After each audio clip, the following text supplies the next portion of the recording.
Olá, tudo bom? Sejam bem-vindos às nossas aulas virtuais.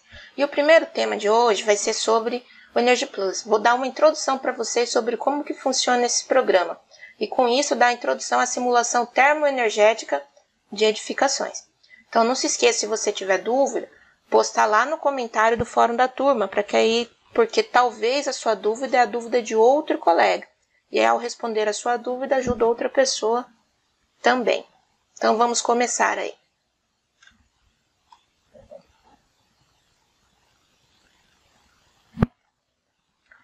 Bom, com a consolidação das construções verdes no país, também cresceu a demanda pela simulação térmica de edificações. O que são essas construções verdes? São construções que são sustentáveis. Elas utilizam de forma racional energia elétrica, reutilizam a água e poluem menos o meio ambiente. Então, a simulação térmica dessas edificações ela tem sido um item obrigatório e indispensável para algumas certificações. Devido a esse fato, o que acontece? Quando é uma construção verde, tem linhas de financiamento específica para elas, com juros mais baixos, facilitando então sua construção, incentivando a sua construção. Dessa forma, este fator, tipo assim, a crescente demanda por construções verdes, tem elevado os profissionais da engenharia e arquitetura a adquirirem conhecimentos básicos sobre os métodos de simulação computacional e a forma de utilizá-lo como uma ferramenta para implementar os conceitos de sustentabilidade e eficiência energética em seus projetos. Então acabou aquela coisa que engenheiro eletricista faz só projeto elétrico, arquiteto só. Um profissional ele tem que dominar um pouquinho da área do outro para poder estar ajudando aí. Segundo estudos, fizeram um estudo que ao longo da vida útil do edifício, 12% do consumo dele é de água, 30% tem emissões de gás, 65% é resíduo, porém, ele é responsável por 70% do consumo de energia elétrica. E essa grande parte de consumo de energia elétrica é que faz com que o pessoal olhe um pouco mais atento para essa área. Então, se a gente analisar esse custo do edifício ao longo do ciclo de vida útil, cerca de 75% do custo de um edifício ao longo da sua vida útil é graças à energia elétrica. Alterações de energia e a sua operação. Então, se a gente planejar desde o começo, como um edifício tem uma vida útil longa, se a gente planejar com um olhar atento, com vistas à eficiência energética desde o começo, esse consumo, esse custo de operação desse edifício ao longo de sua vida útil vai ser bem menor. O que vem a ser essa simulação termoenergética ou térmica de edificações? É o seguinte, é um modelo computacional no qual todos os processos, sejam térmicos e energéticos, eles são contabilizados e integrados entre si. Por exemplo, o sistema de climatização, as pessoas, a vestimenta que as pessoas estão lá dentro, o tipo de atividade que essas pessoas têm. Por quê? Porque se a pessoa está parada, ela emite, o metabolismo dela é menor do que se a pessoa estiver desenvolvendo uma atividade física, tipo correndo. Bom para modelar a academia, né? Os tipos de iluminação, os tipos de equipamento, o tipo de fachada, se a fachada é mais de vidro, se o ambiente percebe mais radiação solar ou menos, se possui energia solar fotovoltaica, se tem clarabóias no seu teto e por aí vai. Então, dependendo da região do país, algumas edificações têm esses diferenciais. Então, essa simulação ela vai modelar uma edificação antes de ser construída, ou seja, eu vou planejar a edificação desde o começo, antes de ser construída e simular ela energeticamente, de forma com que eu possa otimizar processos antes de construir a edificação. Ou seja, eu já modelo ela, já crio ela, já penso ela, projeto já com vistas a essas medidas de eficiência. E em fase de projeto já consigo determinar qual que é o consumo de cada etapa. Dentre os vários programas que são utilizados para simulação termoenergética, o Energy Plus tem se destacado como a bola da vez. Por quê? Porque ele é um programa gratuito e tem algumas vantagens que a gente vai estar discorrendo aí sobre elas a partir de agora. Uma das funções aí mais legais dele é que ele é 100% gratuito, tá? Não é de graça. Ele é distribuído gratuitamente pelo Departamento de Energia dos Estados Unidos. Então, ele é uma ferramenta utilizada para modelagem computacional e avaliar o desempenho termoenergético do edifício. É um mecanismo de simulação. É desenvolvido e distribuído gratuitamente pelo Departamento de Energia dos Estados Unidos funciona tanto em Windows, todas essas versões, quanto em Linux, e atualmente a versão que está em voga, né, a última versão é a versão 9.3, que é o que vamos utilizar aí nas nossas aulas, nas nossas simulações. Qual que é a vantagem do Energy Plus? Primeiro é que ele tem uma característica de simulação diferenciada, ou seja, eu posso fazer simulação por intervalos de tempo. Como a gente mede a energia demanda a cada 15 minutos, a gente gosta de fazer a simulação em intervalos, em passos de 15 minutos. Eu não preciso simular cada segundo dos meus 5 anos que eu vou fazer essa modelagem. Eu posso fazer a simulação a cada 15 minutos e com isso conseguir ter um perfil semelhante do que realmente vai estar acontecendo. E junto a ele existem outros módulos que vão trabalhar junto, né? São vários algoritmos aí para estar calculando a energia requerida, tanto para aquecer quanto para resfriar um edifício. Aqui na nossa região, Cuiabá, a gente gosta de calcular o que é para resfriar, mas o pessoal da área do sul aí, Curitiba, eles fazem o cálculo para o aquecimento. Então, qual que é a vantagem dele? Ele é um programa que foi validado segundo por uma norma chamada Rashar, de 2004, onde ela estabelece, né, critérios aí para uma sociedade americana que estabelece critérios para sistemas de aquecimento, refrigeração e ar-condicionados, por aí vai. Outro fator interessante é que ele vai modelar as 8.760 horas por ano.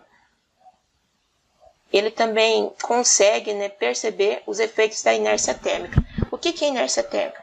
Quando a gente está dentro de casa e vê uma frente fria, começa a esfriar de fora para dentro. Você fica com a casa fechadinha, dentro fica quentinho. Aos poucos o frio vai passando de fora para dentro. No nosso caso é mais comum calor, né? Quando amanhece a casa está fresquinha por causa da madrugada. E ao passar do dia o calor vai irradiando através da superfície que está em contato com o sol de fora para dentro. Isso é a inércia térmica. Isso não acontece imediatamente, tipo, só acaba de bater no mesmo segundo lá dentro já está quente, não. Isso é ao longo do dia. Ela também consegue modelar efeitos de multizonas térmicas. O que é essas multizonas? Zona térmica é uma área que tem a característica térmica ali própria, sem aparentes obstáculos. Por exemplo, eu tenho 2 salas de aula, uma do lado da outra.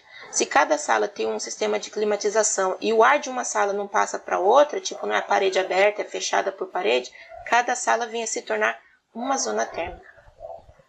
Agora, se a sala tivesse um vão aberto, de uma para outra a parede fosse aberta, aí sim, consideraria, por mais que tivesse 2 condicionadores de ar naquele ambiente enorme, consideraria uma única zona térmica.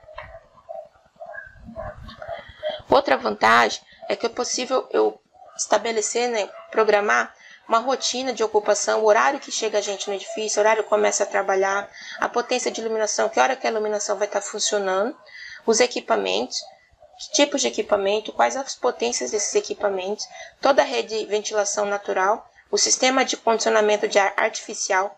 Com esse ar artificial, eu consigo estabelecer vamos assim dizer, uma temperatura de termostato, um valor lá, onde eu vou estar na zona de conforto. Por exemplo, eu seto o termostato em, sei lá, 20 graus, e todo esse sistema de aquecimento e refrigeração vai estar trabalhando para estar colocando aquele meu ambiente com as pessoas, ventilação, iluminação e tudo mais o que tiver na temperatura de 20 graus, que foi o que eu estabeleci. E aí também ele pode simular estratégias bioclimáticas adotadas no projeto. Já já eu vou falar um pouquinho dessas estratégias bioclimáticas, mas ele pode simular isso.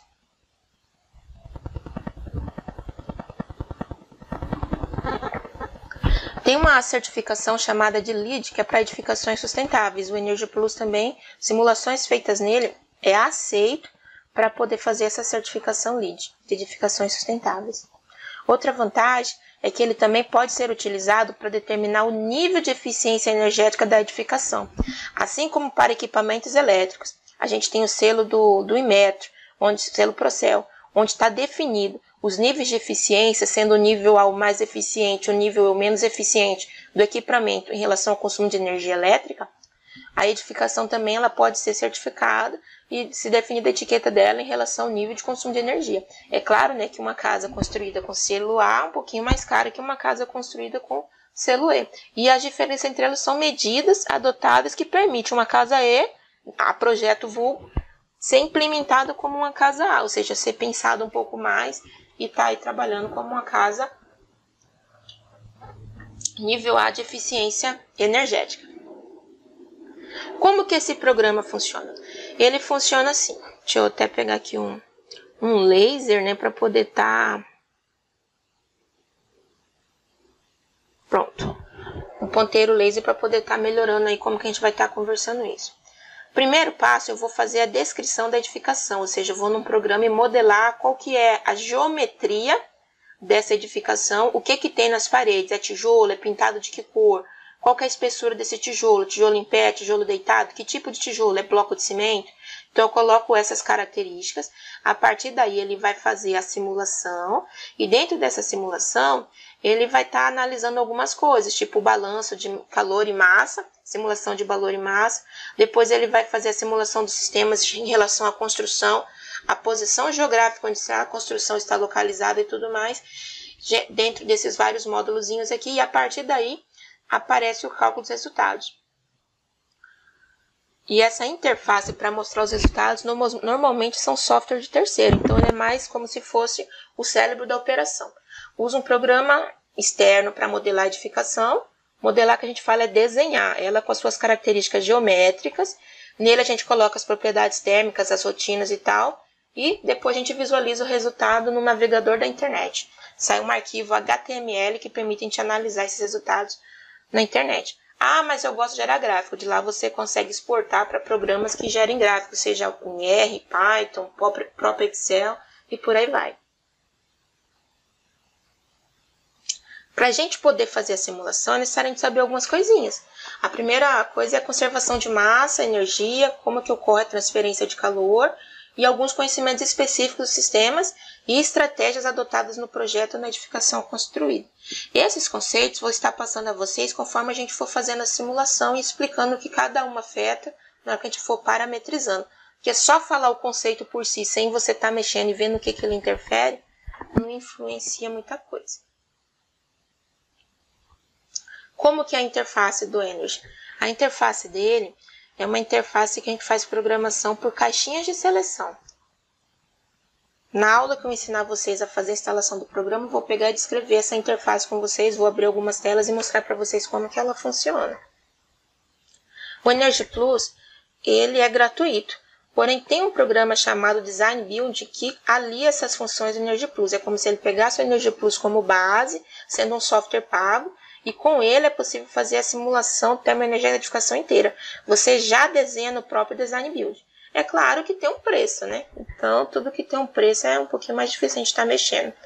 Tem um outro programa chamado Simergy, sei lá. É uma plataforma que ela é desenvolvida para ser uma interface mais amigável para o Energy. Porém, ainda está em desenvolvimento. Eu particularmente testei, não consegui andar muito e tal. Mas ela promete ser bem interessante. Também é distribuída gratuitamente. Mas o que a gente usa mesmo é um programa chamado SketchUp, que é do Google, onde ele é usado para modelagem em 3 dimensões. Nele se torna muito fácil fazer a modelagem da edificação, como vocês podem ver, é uma edificação complexa, né? E passar essa complexidade toda para o Energy Plus. Sendo que essas partes laranjinha e marronzinha, a parte do telhado, o vidro são as janelas, essas partes roxas são objetos de sombreamento, sejam brise, pergolato e por aí o que for.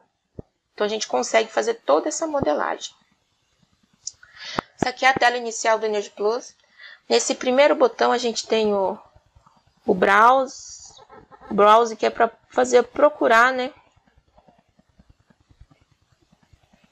Aqui, ó, a gente consegue localizar o arquivo que vai estar simulando.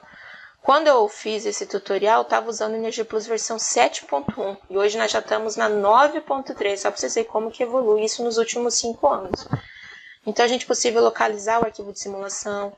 Aqui nessa outra abinha aqui, ó, no Edit IDF Editor, é possível abrir o arquivo IDF para edição. Aqui no Witterfile, nesse campo aqui, ó, é onde eu vou localizar o arquivo climático da região da onde eu vou estar realizando essa simulação.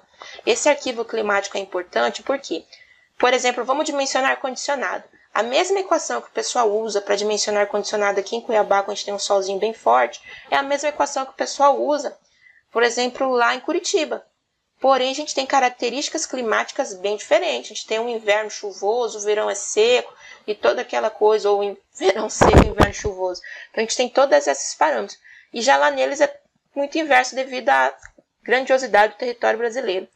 Com isso, se a gente usa o arquivo climático que fica de dados que são coletados nos últimos 30 anos, é uma média dos dados coletados nos últimos 30 anos, uma média estatística, que vai gerar no dia 1º de janeiro, qual que era a temperatura predominante desses 30 anos. Como se estabelecesse um dia tipo.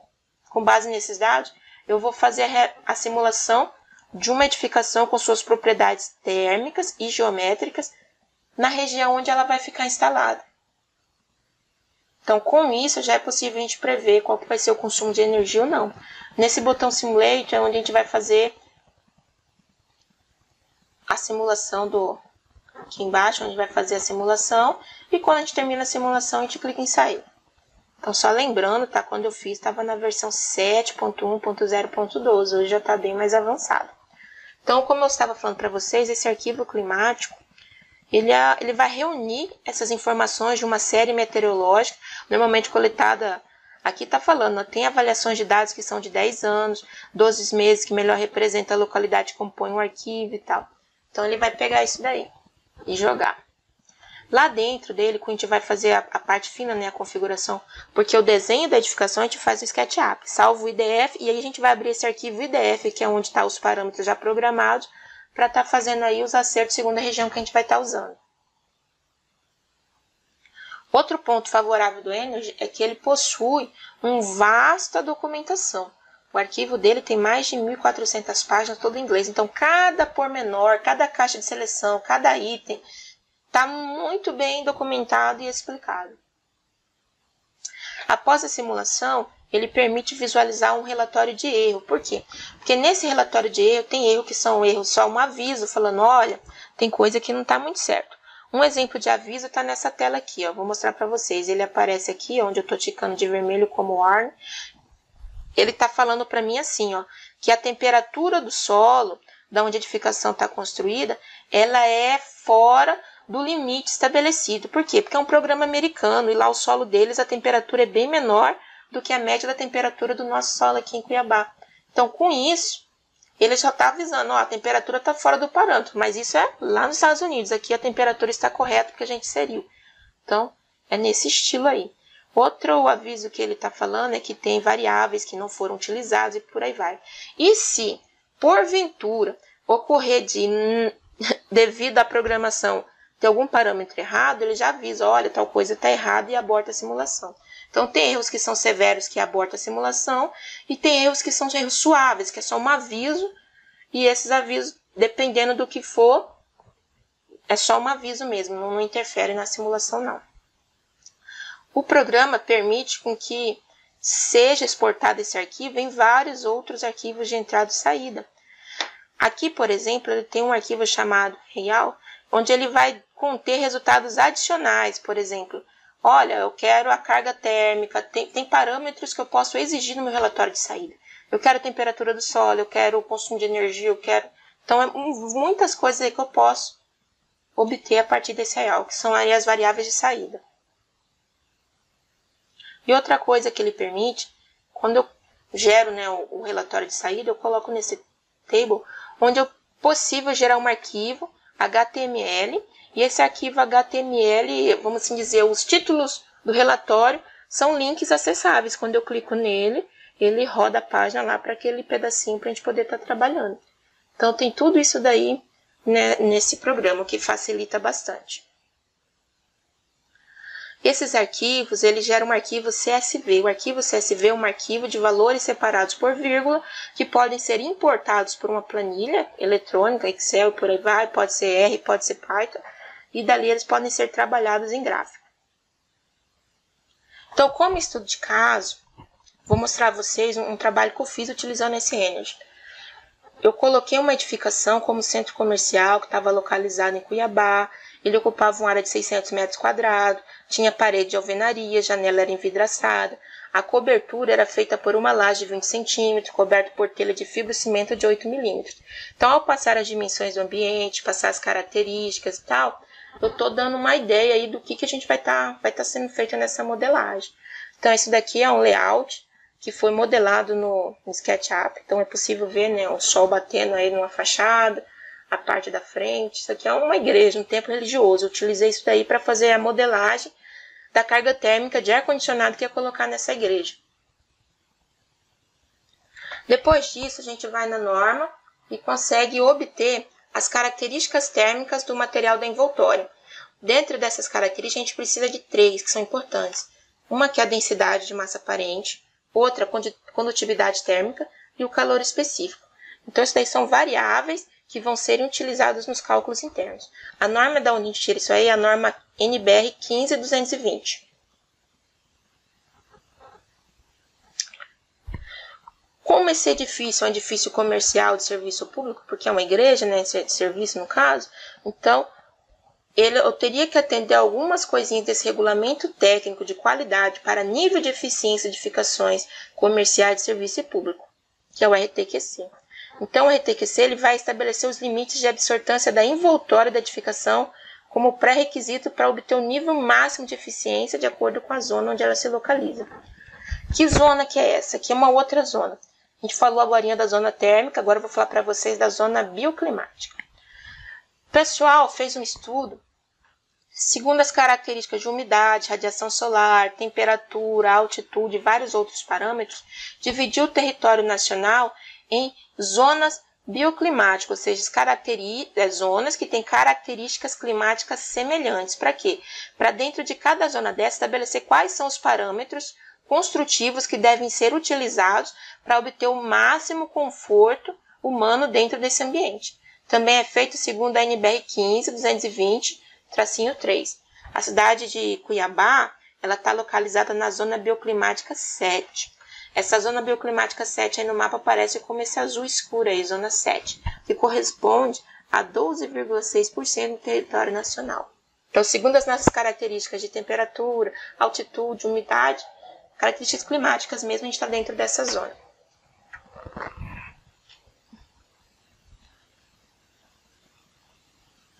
Aí, segundo essa tabelinha 4, é possível observar qual a transmitância térmica da envoltória da edificação para se obter o nível máximo de eficiência.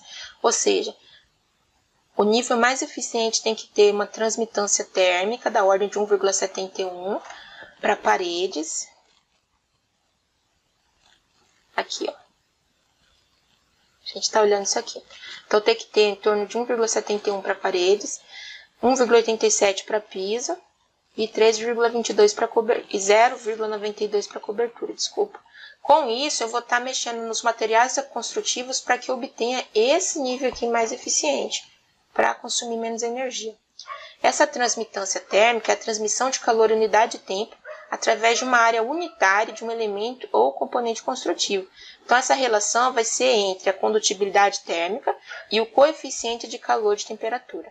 Então, é dado por K dividido por L, onde K é a condutibilidade térmica e o L pelo coeficiente de transferência de calor. A norma apresenta nessa tabela a característica térmica de alguns materiais. Então, a gente tem aqui aquela condutividade térmica, que a gente estava chamando de U lá atrás, ela está expressa bem aqui. Condutibilidade térmica, nessa coluna. Então, o que a gente faz? A gente faz um conjugado desses materiais aqui para obter aquela condutividade térmica para o nível mais eficiente. E aqui a gente tem os dados de densidade de massa aparente e o calor específico de cada tipo de material. No caso do gesso, a densidade dele é em torno de 750 kg por metro cúbico, com a condutibilidade 0,35 e o calor específico de 890.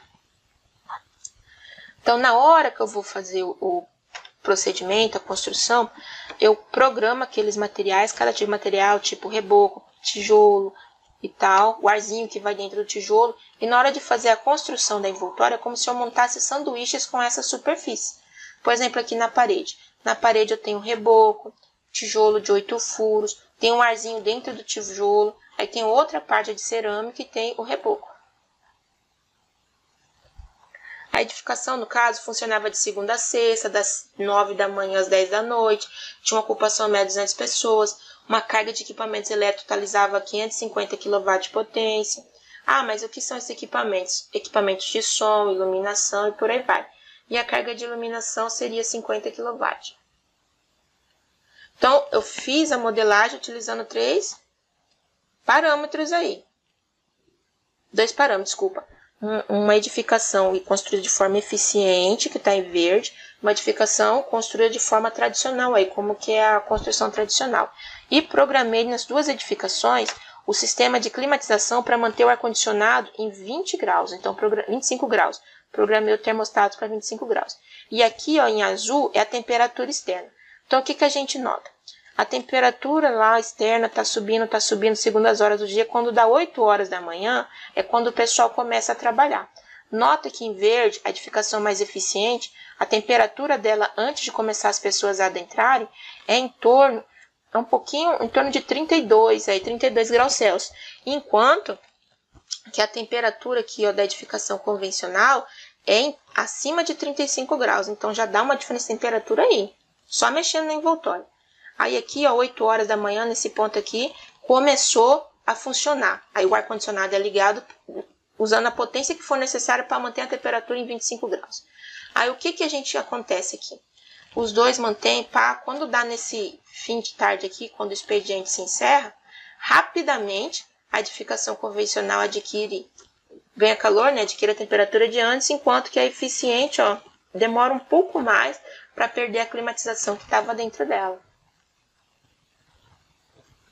O que isso reflete? Reflete na carga térmica máxima, ou seja, a edificação normal precisou de mais potência no ar-condicionado, ou seja, consumiu mais energia para manter a temperatura dentro dos 25 graus Celsius, enquanto que a edificação mais eficiente gastou apenas 411, então foi 453 kW, enquanto que a outra gastou 411. Isso influencia diretamente na demanda. Por quê? Porque uma edificação convencional vai ter uma demanda mais alta do que uma edificação eficiente. A gente está analisando só o sistema de climatização, tá? A iluminação foi igual, só mexia ali na parte da envoltória. Tem outras coisas que a gente poderia estar mexendo. No consumo de energia, a gente teria esse modelo de tarifa aqui. Então, a gente vê que o modelo eficiente que está em vermelho apresentado nesse gráfico, em todos os meses do ano ele apresentou um consumo menor de energia. Esse aqui é no horário fora de ponta, tá? No horário da ponta, e esse aqui no horário fora de ponta, mantendo ali também. Então, o que eu quero falar com vocês nessa introdução? Hoje a gente tem que ter um olhar um pouco diferenciado para manter a sustentabilidade do nosso planeta. Por quê? Porque a gente tem que garantir a necessidade do presente sem comprometer as habilidades da futura geração. A gente tem que usar o que for necessário para nós, sem destruir, para que os que vierem depois de nós não tenham nada com que eles possam lidar. Dessa forma, economizar energia, usá-la de forma racional, é muito, muito importante. Então, a biografia é essa daí. E algumas coisas eu tirei do tutorial básico, que foi o mesmo que desenvolvi. E na próxima aula eu já venho com vocês para ensinar como que vocês vão baixar todo o material. E vou ensinar a vocês como que é feita a instalação do Energy Plus. Baixa os arquivos, tudo certinho, deixa tudo baixado e aí vocês acessam a próxima aula. Dúvida deixa no fórum e até mais.